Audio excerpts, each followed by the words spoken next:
तो हमने जगन्नाथ, बलदेव, सुभद्रा और सुदर्शन के प्राकट्य की कथा की थी। पिछले संडे को एक एपिसोड हो चुका है और आज दूसरा एपिसोड और अंतिम एपिसोड है। तो हमने देखा था कि राजा इंद्रद्युम्न भगवान से बहुत प्रेम करते थे, भगवान का दर्शन करना चाहते थे, परंतु उन्हें कोई ऐसा मंदिर अभी तक मिला नहीं था जहाँ विष्णु भगवान का बहुत सुंदर विग्रह हो और जिसका वो दर्शन कर पाए। फिर एक पथिक से पता चलता है नील माधव के बारे में और उनके विद्यापति नाम के एक पुजारी थे जो पता करने जाते हैं नील माधव का। वहाँ पर वो विश्वावसु नाम के एक शबर के घर रुकते हैं और उनकी पुत्री ललिता से विवाह कर लेते हैं।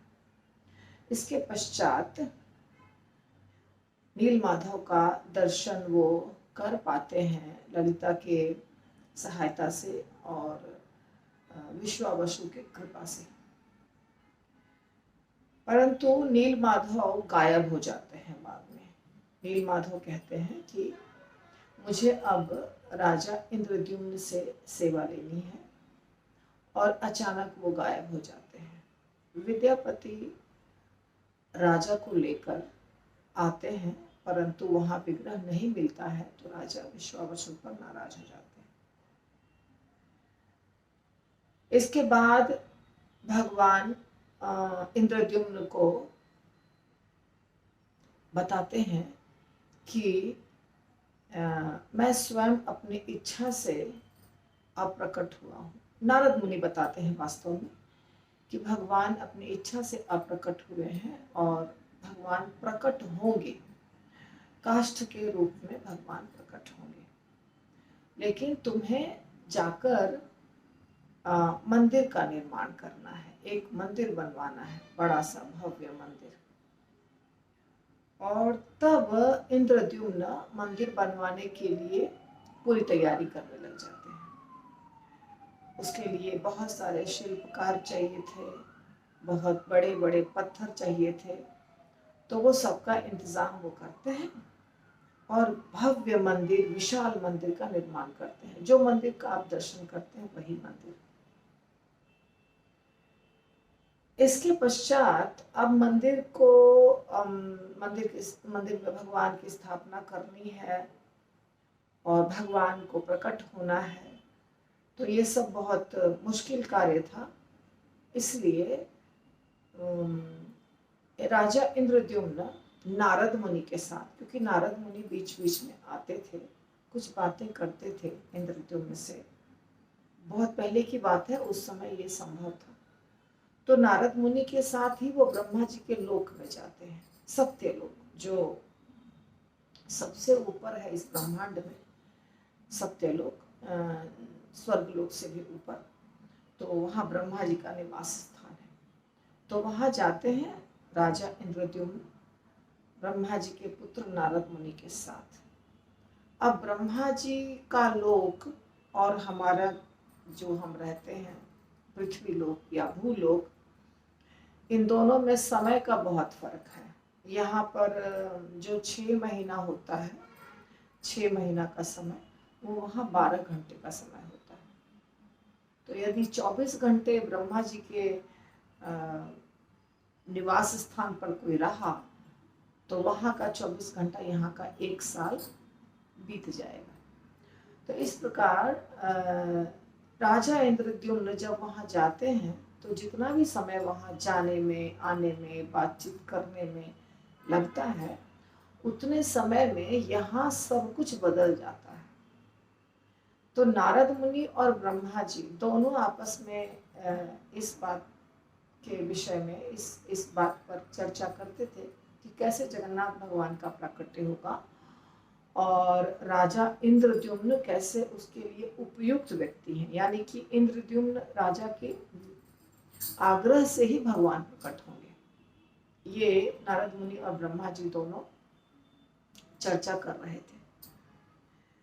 पर जब वहाँ से विमान से आते हैं, इंद्रद्युम्न उतरते हैं यहाँ पृथ्वी पर, और जब आते हैं तो बहुत मन में उनकी इच्छाएं थी, कैसे मैं पहुंचूंगा तो मेरे स्वागत के लिए मेरा मित्र विद्यापति आएगा, कैसे मेरा सिपाही युद्धवीर आएगा इत्यादि। पर जब यहाँ पहुंचते हैं तो वैसा कुछ दिखता नहीं है, पर मंदिर दिख रहा था उनको, जो मंदिर का वो निर्माण करके गए थे वो उनको दिख रहा था। लेकिन जब उतरते हैं तो एक व्यक्ति सामने दिखता है, उसका नाम होता है विष्णु शर्मा।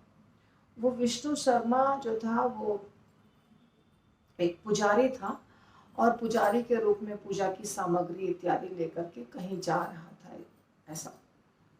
तो राजा को देखता है तो उनका स्वागत करता है इंद्रद्युम्न का। लेकिन जब बातचीत होती है तो पता चलता है इंद्रद्युम्न को कि ये व्यक्ति कोई अजनबी है, और ये इस स्थान पर कुछ अलग ही चल रहा है, क्योंकि वो व्यक्ति अपना नाम बताता है विष्णु शर्मा, और बताता है कि यहाँ जो राजा है, वर्तमान राजा, उनका नाम है गल माधव। तो इंद्रद्युम्न सोचते हैं कि ये कैसे हो गया। मैं थोड़ी देर के लिए गया ब्रह्मा जी से मिलने के लिए, ब्रह्मा जी से रिक्वेस्ट करने के लिए कि आप आइए मेरे मंदिर का उद्घाटन कीजिए, क्योंकि आपके बिना, आपके इच्छा के बिना या आपके प्रार्थना के बिना जगन्नाथ भगवान प्रकट नहीं होंगे। जगन्नाथ भगवान ने बताया था, नारद मुनि ने भी बताया था, जगन्नाथ भगवान ने भी स्वप्न में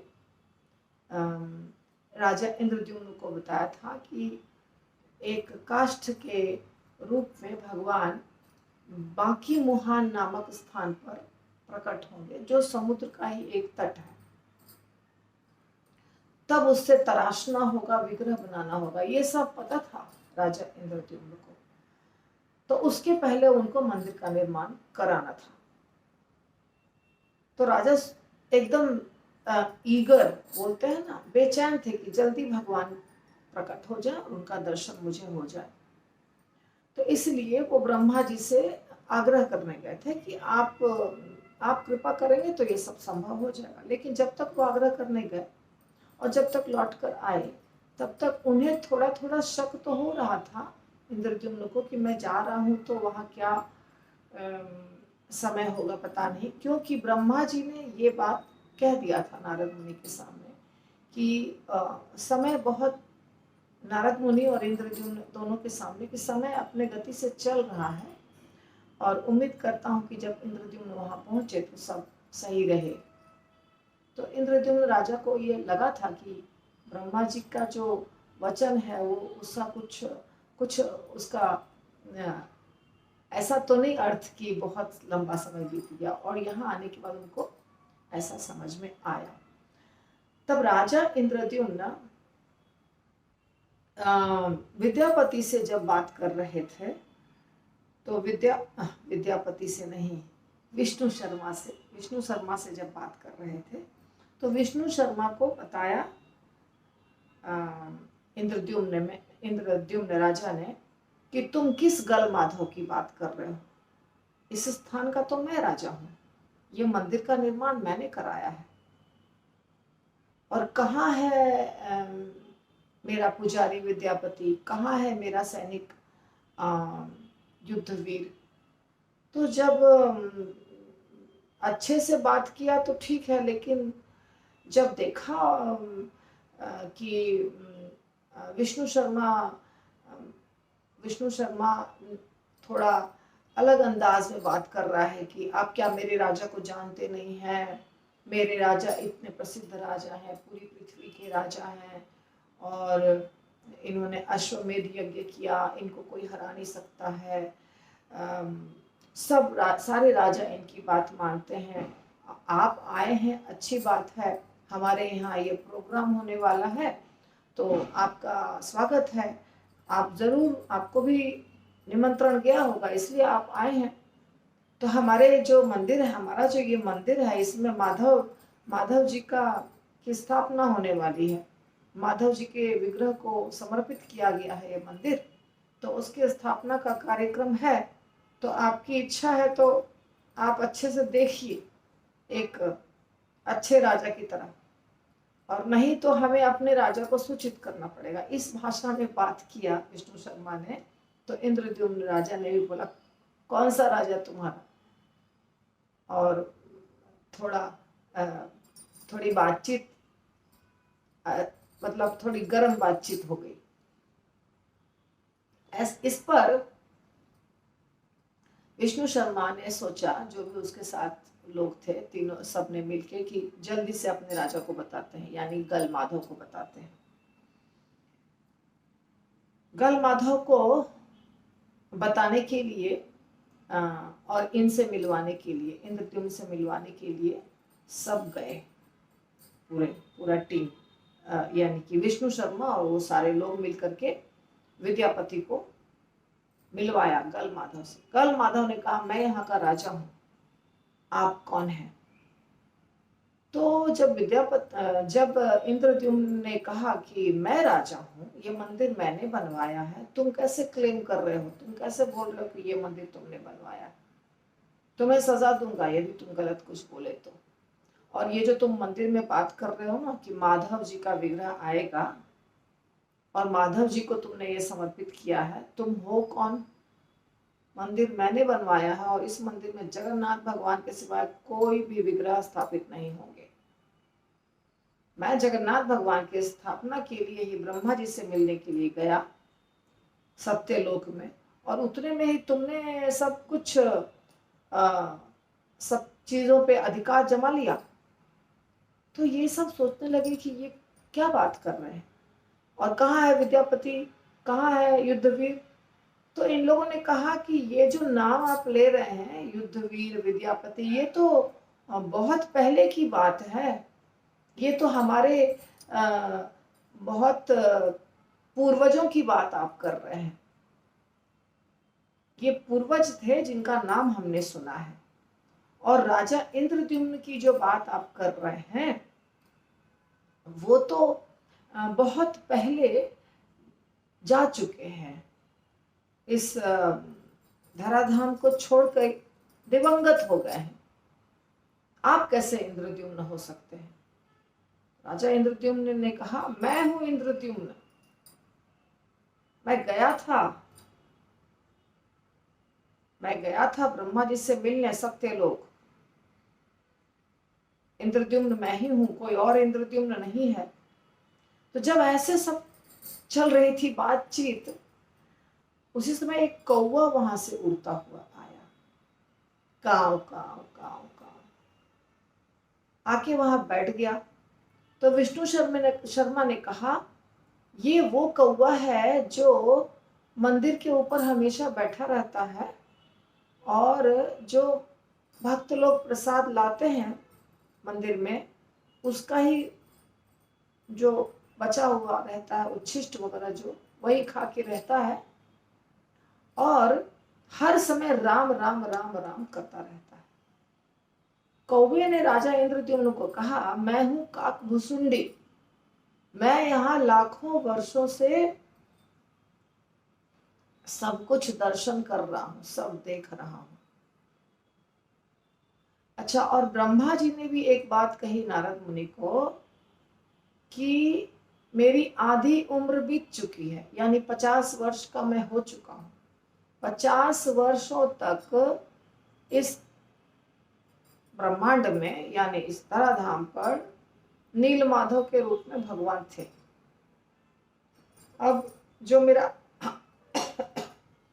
मेरा आधा बचा हुआ समय है,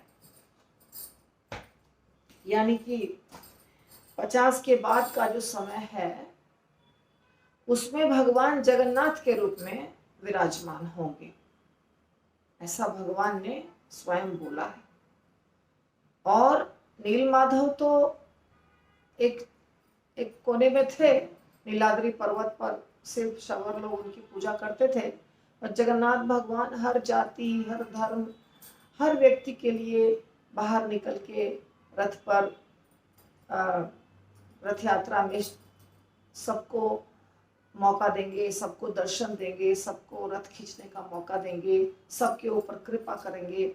ऐसे भगवान ऐसे रूप में अब मेरे बाकी के जीवन में विराजमान होने वाले हैं। ये बात भी उन्होंने कहा था, ब्रह्मा जी ने अपने पुत्र नारद मुनि को कहा था। परंतु उनको राजा इंद्रद्युम्न ही बुला सकते हैं, क्योंकि वो बहुत शुद्ध भक्त हैं। उनके आग्रह पर भगवान आएंगे, हमारे आग्रह पर नहीं आएंगे, ऐसा ब्रह्मा जी ने कहा। राजा इंद्रद्युम्न ही ला सकते हैं उनको।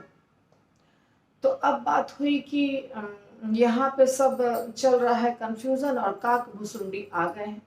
काकभूसुंडी कहे जब बोले ऐसी बात, तो इंद्रद्युम्न बहुत खुश हुए, बोले अरे ये सब मनुष्य तो अजीब अजीब अजीब हरकत कर रहे हैं, अच्छे वचन भी नहीं बोल रहे हैं, पर ये कौवा तो बिल्कुल राम राम कर रहा है, और लगता है कि ये कौवा सही वचन बोलने वाला प्राणी है। तो बोले ठीक है काकभूसुंडी, अगर आप हैं तो आप सच बात बताइए।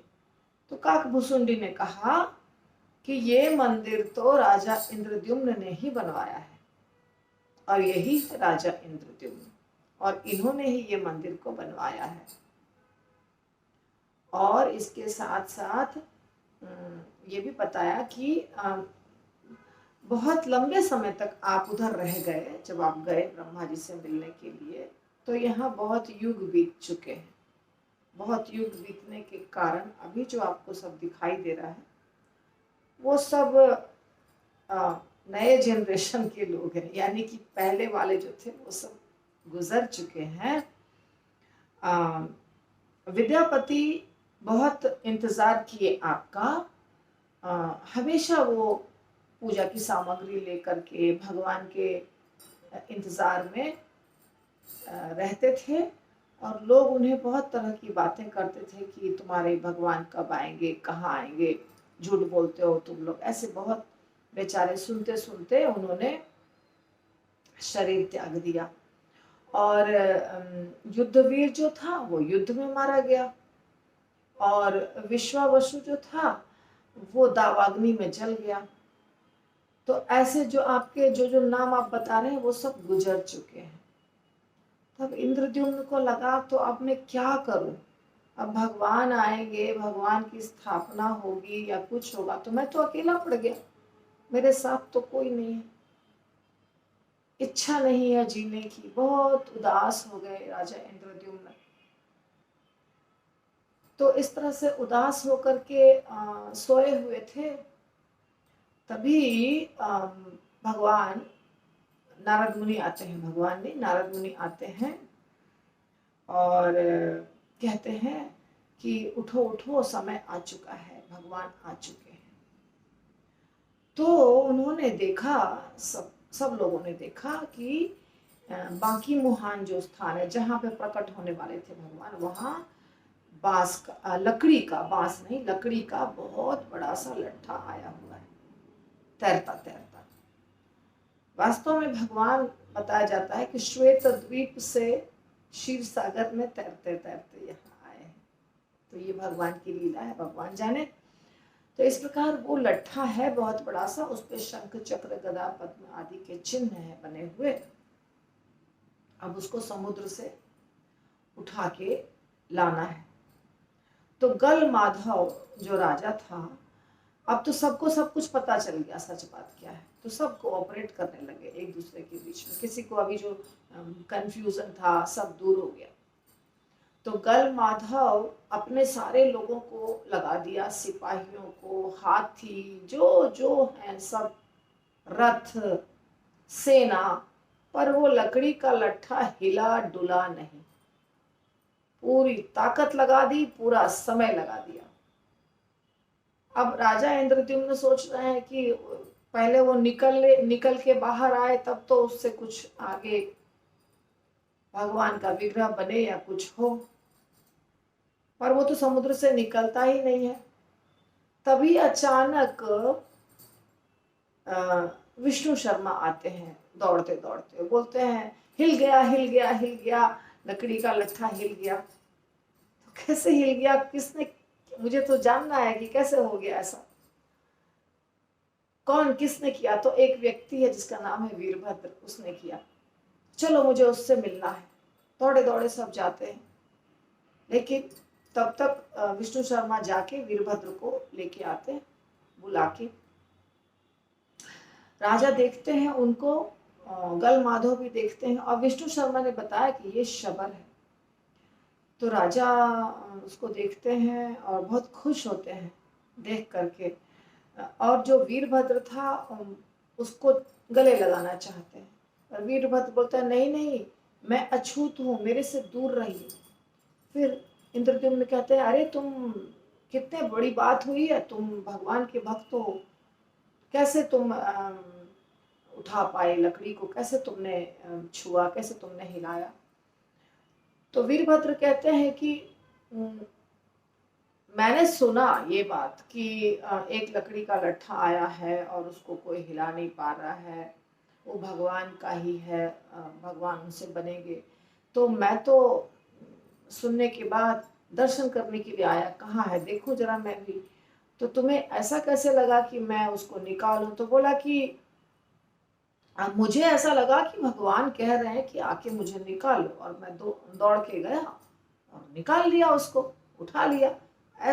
ऐसा सब लोग बता रहे थे कि ऐसे उठाया जैसे कोई बच्चा कोई लकड़ी के, एक लकड़ी को उठाता है, वैसे उठा के वीरभद्र लेकर आ गया बाहर। तो इंद्रद्युम्न ने कहा कि क्या बात है कि तुम उठा पाए? या तो तुम्हारे अंदर बहुत शक्ति है, सारे सैनिकों से सबसे ज्यादा, या तो तुम भगवान के बहुत अच्छे भक्त हो जिसके कारण भगवान हल्के हो गया, तुम उठा लिया। वीरभद्र ने कहा कि देखिए हमारे पूर्वज सब जो थे ना, सब भगवान के भक्त थे, विष्णु भगवान के, सब भगवान की पूजा करते थे, और बस उनके खानदान में मैं भी हूँ और मुझे भी भगवान के प्रति भक्ति है। इसके पहले इन लोगों ने बताया कि ये राजा इंद्रद्युम्न है, तो वो दंडवत प्रणाम किया और उसने कहा कि मैं बचपन से आपका नाम सुनते आ रहा हूँ, मुझे बहुत इच्छा थी आपका दर्शन करने की। तो किससे सुनते आए हो नाम तुम? तो बोला सबसे, जो मेरे घर में मेरे पिता, मेरे दादा परदादा सब जो भी हैं, सब आपका नाम बोलते हैं, गुणगान करते हैं, क्योंकि आप बहुत बड़े भक्त हैं। तो तुम्हारे दादा परदादा सब कहाँ रहते हैं? तुम कैसे विष्णु भक्ति करते थे? तुम्हारे कौन विष्णु भक्ति करता है? तो बोला, वो बोल रहा था कि मैंने सुना हमारे खानदान में एक विश्वावसु नाम के, जैसे ही विश्वावसु मुंह से आया, दौड़ करके इंद्रद्युम्न राजा ने उसे गले लगा लिया, पूरा लिपट गए। अरे तुम क्या नाम बोल रहे? विश्वावसु, वो तो मेरा इतना अच्छा मित्र था। तो इधर गल माधव बोलते हैं अरे क्या कर रहे हैं राजा, ये शबर है, ये अछूत है, इसको गले लगा रहे हैं। विष्णु शर्मा कहते हैं देखो, आप भक्ति के बारे में ज्यादा जानते नहीं, भक्ति में ये सब नहीं चलता है, जाति पाति ऊंच नीच कुछ नहीं चलता है। वो शुद्ध भक्त है, ये भी शुद्ध भक्त है, दोनों गले लगा रहे हैं एक दूसरे को।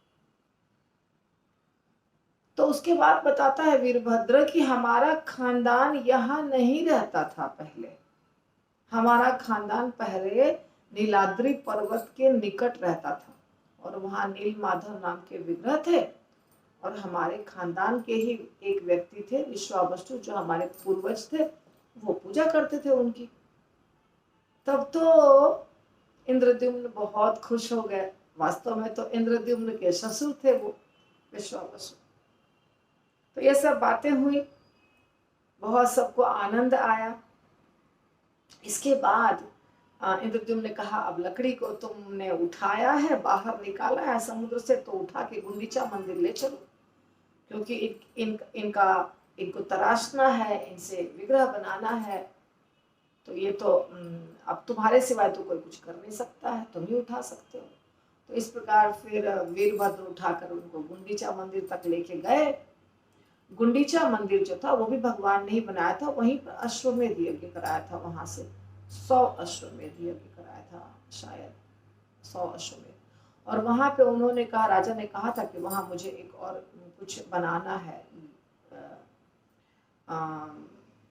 जैसे क्या कहते हैं, मतलब एक स्थान बनाना है वहां।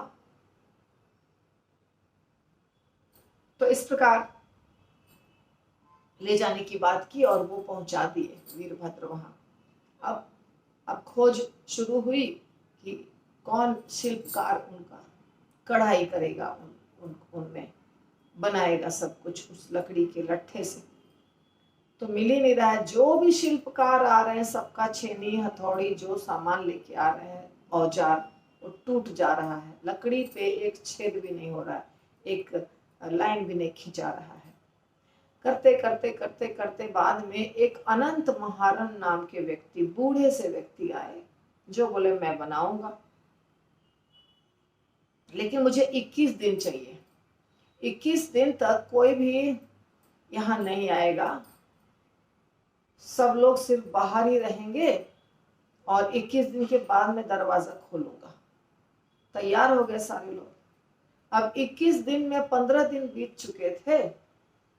15 दिन के बाद इंद्रद्युम्न को बहुत बेचैनी हो रही थी कि अगर क्या मालूम ये पुजारी शिल्पकार जो है ये क्या कर रहा है। आवाज आनी बंद हो गई, क्योंकि अभी तक आवाज आ रही थी, छेनी हथौड़ी की आवाज आ रही थी और साथ साथ में कुछ म्यूजिक आ रहा था, संगीत।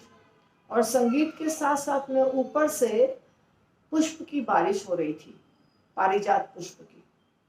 तो राजा खुश थे। अब ये सब बंद हो गया, ना म्यूजिक, ना छीनी हथौड़ी, ना पारिजात पुष्प की बारिश। 3 दिन हो गए, 3 दिन से कुछ आवाज नहीं आ रही थी। पर 1 वीक बाकी था, 21 में से 1 वीक बाकी था। 2 वीक समाप्त हो गया था, मतलब 14 दिन समाप्त हो गया था और 7 दिन बाकी था। तो राजा ने कहा कि अब मेरे पास धीरज नहीं है, लेकिन विष्णु शर्मा, गलमाधव, ये सब और वीरभद्र, ये तीनों राजा को कह रहे थे आपको धैर्य रखना होगा, आपकी कृपा से जगन्नाथ भगवान वहां प्रकट होंगे, आप धैर्य रखिए। इंद्रद्युम्न ने कहा कि एक बार मैं गलती कर चुका हूं। उस दिन जब विद्यापति गया था, उसके साथ में जाता तो नील माधव जी का दर्शन मुझे हो जाता। मैं नहीं गया साथ में। अब ये बूढ़ा शिल्पकार पता नहीं क्या कर रहा है वहां अंदर में, कुछ अपशकुन हो रहा है। मुझे कुछ लग रहा है कि कुछ गड़बड़ हो जाएगा, फिर मुझे भगवान का दर्शन नहीं होगा। तो इस बार मैं नहीं चूकूंगा। तो गल माधव और विष्णु शर्मा अंत तक तैयार नहीं हुए कि आप जाइए वहां और दरवाजा खोलिए। लेकिन वीरभद्र ने कहा ठीक है, आपकी इच्छा है देखने की कि अंदर क्या हो रहा है, तो आप खोलिए दरवाजा, क्योंकि जगन्नाथ भगवान को प्रकट होना होगा तो हो जाएंगे प्रकट। वो आपके कारण ही होने वाले हैं, तो आपकी जो इच्छा है वो करिए। तो गए राजा और दरवाजा खोल दिया। सब ने मिल करके दरवाजा खोल दिया। खोला तो विग्रह तो थे सारे, तीनों विग्रह और सुदर्शन जी चारों, जगन्नाथ, बलदेव, सुभद्रा, सुदर्शन, लेकिन चारों इनकम्प्लीट। ना उसमें रंग था, ना उसमें उनका ठीक से बना था सब कुछ, हाँ, जो विग्रह का होता है शेप। तो कहा ये अजीब नहीं लग रहा है, इसमें हाथ नहीं है, पैर नहीं है, कलर नहीं है। तो हाँ वो तो है, लग तो रहा है। लेकिन उसके पहले इंद्रद्युम्न दंडवत प्रणाम किए, बहुत आनंद से भर के दर्शन किया और विद्यापति सॉरी विष्णु शर्मा स्तुति किए। सब गल माधव सब ने बहुत भगवान को अपने अपने तरीके से उनको सम्मान दिया। इसके बाद चर्चा हुई कि चलो ठीक है, भगवान को इसी में कलर वगैरह करा देंगे। तो इंद्रद्युम्न ने कहा कि पहले तो हाथ पैर बनाना होगा, हाथ पैर बने नहीं है, इनकम्प्लीट है, अधूरा है विग्रह, इसमें कलर कराने से क्या होगा। फिर इंद्रद्युम्न राजा बहुत आत्मग्लानि में आ गए कि मेरे चलते सब हुआ, मुझे धीरज नहीं था। और वो गया कहाँ, वो बूढ़ा शिल्पकार तो दिख ही नहीं रहा, वो तो गायब हो गया। ढूंढ के उसको बुला के लाओ, ये पूरा कौन करेगा? और मैंने अधूरे में खुलवा दिया, ये मेरी गलती है, अब या तो आके वो पूरा करे, नहीं तो मैं तो अपनी जान दे दूंगा। उसके बाद सबको बोला तुम लोग सब जाओ, आज ये अंतिम रात्रि है, आज अगर वो नहीं आया अनंत महारण या विग्रह नहीं बने तो आज यहीं अपने आप को समाप्त कर दूंगा। सब लोग राजा थे इतने बड़े, उनके सामने कौन क्या बोलेगा, सब चले गए दरवाजा बंद करके, वो अकेले। फिर रात को भगवान की आवाज आई, इंद्रद्युम्न ये है मेरा असली रूप, इसी रूप में मैं प्रकट होने वाला था, मैं ही जगन्नाथ हूँ। और जब वो ऐसा बता रहे थे तभी नारद मुनि आ गए। उन्होंने कहा कि देखो, वेदों में भगवान ने कहा है कि उनके हाथ नहीं है, पैर नहीं है। लोग समझते हैं कि उनके हाथ पैर भौतिक हैं, पर भगवान के हाथ पैर भौतिक नहीं है। उनके हाथ पैर नहीं है यानी कि बिना हाथ और पैर के भी भगवान सब कुछ कर सकते हैं, खा सकते हैं, पी सकते हैं, चल फिर सकते हैं, भक्तों की सारी इच्छाएं पूरी कर सकते हैं। इस बात को साबित करने के लिए भगवान इस रूप में प्रकट हुए हैं। और भगवान ने ये कहा कि तुम्हारी अगर इच्छा हो तो तुम सोने का हाथ पैर लगा सकते हो और सजा सकते हो, ये सब बोला। उसके बाद ब्रह्मा जी भी आ गए, फिर सब आ गए धीरे धीरे करके। और अब हुआ कि ब्रह्मा जी बोले अब सब कुछ हो गया, मंदिर तैयार है, भगवान तैयार है, अब इनका अभिषेक होना चाहिए, अब इनका जो तुम चाह रहे थे स्थापना वो सब हम करेंगे। तो विद्यापति को बुलाओ, विश्वावसु को बुलाओ, विद्यापति को बुलाओ, युद्धवीर को बुलाओ, ललिता को बुलाओ। तो कह रहे हैं इंद्रद्युम्न, ब्रह्मा जी ये कैसे संभव है, ये सब जो आप नाम बोल रहे हैं ये सबको काश में बुला पाता, तो सब तो चले गए हैं, अब यहाँ कोई विराजमान नहीं है। तो ब्रह्मा जी बोले अरे मैं तो भूल ही गया, तुम्हारे पास भौतिक दृष्टि है, चलो जल छिड़क दिया उनके पास, दिव्य दृष्टि तुम्हें देता हूँ। दिव्य दृष्टि जैसे दिया वैसे ही इंद्रद्युम्न को दिखाई दिए विष्णु शर्मा। अरे ये तो विद्यापति है। फिर विष्णु शर्मा के ऊपर भी जल छिड़का ब्रह्मा, ये तो फिर विष्णु शर्मा को भी समझ में आया ये तो राजा इंद्रद्युम्न है। तो जो विद्यापति थे वही बन गए थे विष्णु शर्मा। उसके बाद जो युद्धवीर था वो हो गया था गल माधव, जो विश्वावसु था वो हो गया था वीरभद्र, और विद्यापति की जो पत्नी थी वो थी ललिता। तो सबके ऊपर ब्रह्मा जी ने जल छिड़का, सब अपने आप को पहचान गए। नारद मुनि ने कहा देखिए, ब्रह्मा जी की कृपा से आपको दिव्य दृष्टि प्राप्त हुई है, और आपका पिछला जन्म भी आपको याद रहेगा, और ये जन्म में जो आप हैं वो भी आपको याद रहेगा। इस प्रकार सब लोग एक दूसरे को पहचान गए, सब बहुत खुश हुए, बहुत आंसू बहाए। ब्रह्मा जी ने कहा भगवान का अभिषेक अभी बाकी है, और ये लोग अपने आंखों से ही अभिषेक कर रहे हैं। इतना सब रोना शुरू किए, धोना शुरू किए, खुशी के आंसू। इस प्रकार ब्रह्मा जी भगवान को वहाँ विराजमान किए, भगवान का अभिषेक हुआ, भगवान को सजाया गया। और फिर